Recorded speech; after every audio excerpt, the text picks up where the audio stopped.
Siempre pagan los inocentes.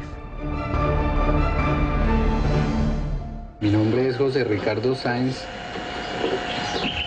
Soy hermano de Alfonso Cano, miembro del Estado Mayor de las FARC. Me llamo Leonor Palmira de Castro, soy hermana de Simón Trinidad, comandante del bloque Caribe de las FARC. Soy Janet Torres Victoria, hermana de Pablo Catatum. Supimos de los secuestrados, los rehenes que él tenía, los hermanos de los miembros del secretariado de las FARC. Ellos están en diferentes periodos, 5 meses, 8, 9 meses, así, ¿no? Sí, como retaliación a las FARC, que tiene 60 soldados, 60 o 70 soldados, ¿no? En ese entonces, Lidwin Sempol, de la ONG Pax Christi, intercedió para liberar a esas personas, de la misma manera que hoy lo ha hecho la senadora Piedad Córdoba con las FARC. Derechos humanos es derechos humanos, es una cosa universal, ¿no? Entonces le toca a una organización de denunciar donde toca, no importa el color político de los actores, ¿no? Así que en ese marco estuvimos hablando con todos los guerreros de la zona, también con Carlos Castaño, también con la guerrilla y los militares que mandaban allá en la zona. Afortunadamente para la vida de estos secuestrados, las liberaciones se dieron, y de ese día quedaron como paradojas estas palabras de aquellos liberados. Hoy estas personas están seguras en Europa. Y aunque estas imágenes fueron logradas hace muchos años, pues son inéditas y nunca habían sido vistas en Colombia. Soy la hermana de Iván Márquez.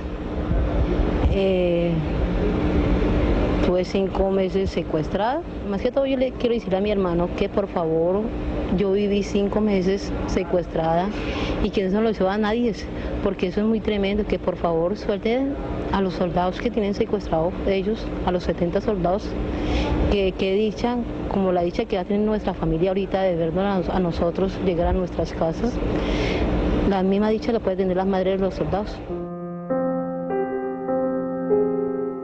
El dolor, el sufrimiento de las familias no es para utilizarlo como bandera, para ningún tipo de propósito, pero en especial le haría un llamado a la guerrilla, un llamado a mi hermano de manera muy especial, para que se acabe el secuestro en mi departamento, un departamento que es el departamento del Cesar, en estos momentos muy golpeado por la violencia y donde se da con gran intensidad la violación a los derechos humanos y se incumplen las normas del derecho internacional humanitario. Yo realmente estoy feliz por el pronunciamiento del nuevo ministro de Defensa, el doctor Gilberto Echeverry Mejía. Puedo decir que me emocioné y hasta me salieron lágrimas cuando lo vi en una entrevista por una emisora radial, al hablar de la paz, al hablar de su voluntad de paz, al hablar de su voluntad, de su lucha, de su esfuerzo por conseguir la paz en Colombia. Y creo que al lado de toda su labor dentro de la parte militar, es muy importante que él se haya pronunciado frente a la necesidad de los acercamientos, de los diálogos y de un encuentro para que Colombia realmente llegue a la paz. Paradójicamente, el ministro Echeverry, del que hablaba una familiar de Simón Trinidad al ser liberada, sería asesinado junto al gobernador de Antioquia, Guillermo Gaviria, y 8 militares secuestrados bajo la premisa de las FARC de que primero muertos que rescatados. Porque la FARC en su línea política dice que si un secuestrado pues se lo dejan quitar por la vía militar del Estado, entonces el Estado va a pasar como un triunfo de guerra para sí mismo, ¿sí? Entonces los va a descalificar a ellos como que están derrotados, como que tienen esas debilidades. Entonces por ese motivo hacen mejor a matarlo y no dejar que la fuerza pública lo rescate. Agonizaba el milenio y sus estertores le dejaban a la industria del secuestro el más atroz de los dividendos. Tal vez en los años 90 es donde el pico, digamos, estadístico del secuestro es más alto. Tenemos una estadística muy fuerte hacia finales de los 90. En el año 99 y 2000 tuvimos alrededor de 3.500, 3.400 personas secuestradas denunciadas. Secuestrados de primera, secuestrados de segunda. Desde que las guerrillas y la mafia se dieron cuenta que al tráfico de vidas le podían dar dos utilidades, afianzaron este triste concepto de secuestrados de primera y secuestrados de segunda. Hay secuestrados de primera y de segunda, infortunadamente. Hay mucha gente anónima que está secuestrada y que nadie sabe nada y que nadie hace nada y que todos quisiéramos hacer mucho. Este triste concepto es tan perverso para el de primera como para el de segunda. Agrupa a los secuestrados en unos pocos que se llevan como mercancía política y cuya libertad queda condicionada al chantaje de los grupos terroristas, que en el caso de las FARC ha tenido finales tan funestos como el asesinato de los diputados del Valle o cautiverios de hasta 11 años. Y en el caso de los secuestradores que llaman de segunda, pues miles de colombianos que se han llevado por plata, para quienes no hay la misma atención ni del Estado, ni de los medios, ni de los países amigos. Aún siguen cautivas más de 2.800 personas y no son solamente los políticos los que hay que recordar, sino también los económicos. Debemos decir que casi que el 99% de las personas aún cautivas son por carácter económico y no son solamente las FARC quienes secuestran, sino que es también el ELN. Sabemos de secuestros cometidos por los paramilitares, por la delincuencia común. Hace unos años, al secuestrado, además de la plaga del secuestro, le caía la de la indiferencia. Los echaban de sus puestos, les hipotecaban las propiedades, los bancos les negaban los préstamos, el sistema los trataba como parias. Al menos en el papel, en eso ha habido cambios. Él es Gustavo Adolfo Muñoz. Como miles de colombianos, fue secuestrado por plata. Cuando por fin lo dejaron libre, se encontraba en la quiebra y con su familia casi deshecha. Ahora es presidente de la Fundación Nueva Esperanza para los secuestrados y miembro del Consejo Nacional de Paz.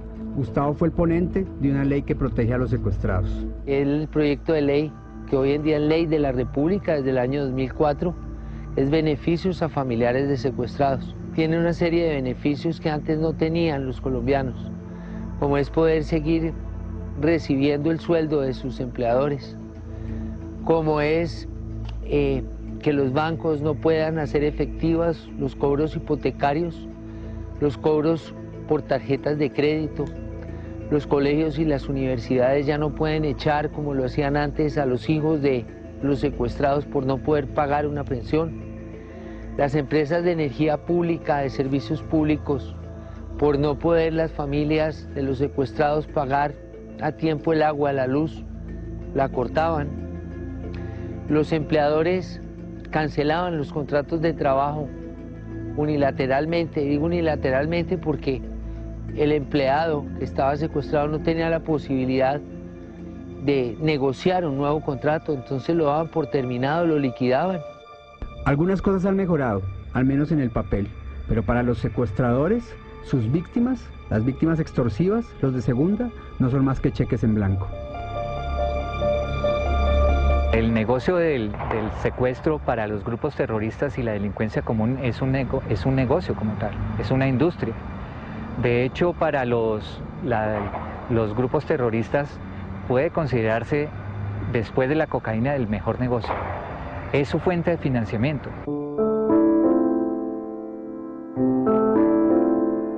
Es triste porque ni a las FARC, ni a algunos activistas, ni a sectores del gobierno se les ha ocurrido contemplar la posibilidad de que estos secuestrados de segunda sean parte de un canje. Quiero aprovechar este momento, cuando hablo ya del ELN, un pedazo FARC, para pedirle a la Comisión de Notables, de la cual alguna vez me invitaron y no quise hacer parte de eso, porque yo tengo unos principios del secuestro y un pensamiento del secuestro que jamás voy a cambiar. Si hay un acuerdo humanitario, tiene que ser un acuerdo humanitario donde las FARC y ahora la Comisión de Notables acepten que ingresen esas 925 personas. Yo no puedo permitir que el secuestro sea excluyente. Para mí, un secuestrado, sea un soldado, o sea el doctor Alan Jara, es tan valioso como el XX, el sin nombre, de esos 925 personas que están secuestradas. De tal modo que mi posición no se va a mover un milímetro. Si hay acuerdo